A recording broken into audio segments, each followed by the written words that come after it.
Hey everyone, just wanted to do a little bit of a Google Calendar tutorial with you. This is the look that the new Google Calendar has taken on. Some of you might be getting pop-ups in your window whenever you're in Google Calendar. Hey, do you want to switch back? Do you want to switch to the new calendar?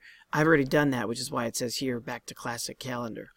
I just want to show you a little bit about how Google Calendar works for those of you that don't know. I mean, I'm sure many of us get the basics and know how all of that goes. But this little red line here shows what time it is right now and what what's coming up next. As I can see here, at 3:15, I have a coffee date with my mom. Right, that's on my schedule there. But maybe this is too much for me. This view. Well, built into the new Google Calendar is keyboard shortcuts to be able to see in whatever view you choose. You could choose month by pressing M. See everything all in one shot. You could choose week by pressing W. You could choose a 4-day shot by pressing X. Or you could choose just today by pressing D. Now, if you're one of those people who doesn't like to see these colored boxes and it's tough to kind of wrap your head around it no matter what, then maybe you could choose A for agenda.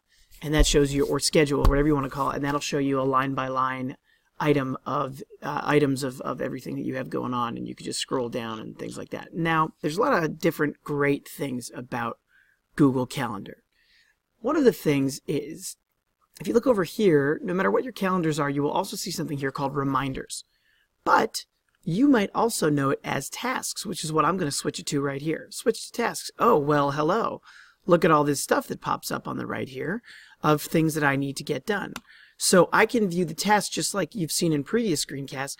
I can view my tasks in my Gmail inbox, or I can also view it in my Google Calendar. So it helps me, especially when you sort your tasks by date, it helps you see exactly what it is that you have coming up and fit that into your general agenda. Now, of course, there are ways to, the easy way to add things is click somewhere. You can choose which calendar you want it to be on.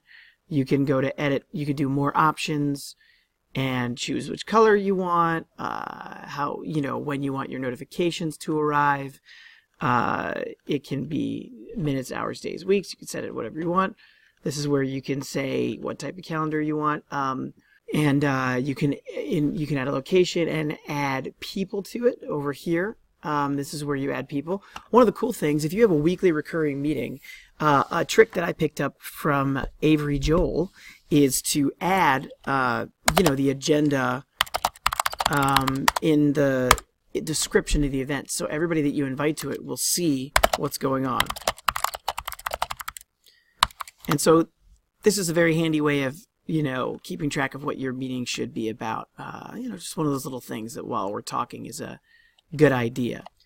One of the other really great things that Google Calendar does, which a lot of people don't know about, is it lets you send a copy of your agenda to yourself every morning. So, for instance, if you look at my work calendar, if you go into your settings and you click on the calendar you want, so I did Akiva Fleischman work, the default settings are that your new events, changed events, canceled events, and event responses are all emailed to you anytime something happens. But your daily agenda, that default is actually none. And one thing you can do is set it to email you. So every morning at 5 in the morning, I get a very handy dandy email that lists for me everything that I have coming up that day. This is a really good way for you to get a snapshot of everything. And of course, it involves making sure that all the events that you want to be reminded about are on the calendar that you have the agenda emailed to. So my work calendar has all my work events, but I also shared my personal calendar onto my work calendar. So anything from my personal calendar, my private Gmail address, gets included on the daily agenda that's emailed to me at 5 in the morning. For the purposes of keeping this particular screencast short, I'm going to stop it here. But I do want to remind you what we learned today. We learned about all the different keyboard shortcuts you can use to sort of take a look at everything going on in your calendar. We looked at the task list on to the right of your calendar, and we talked about how your agenda can be emailed to you every day at 5 in the morning, which is super convenient and productive thing to enable. That's it for today, and have a great day.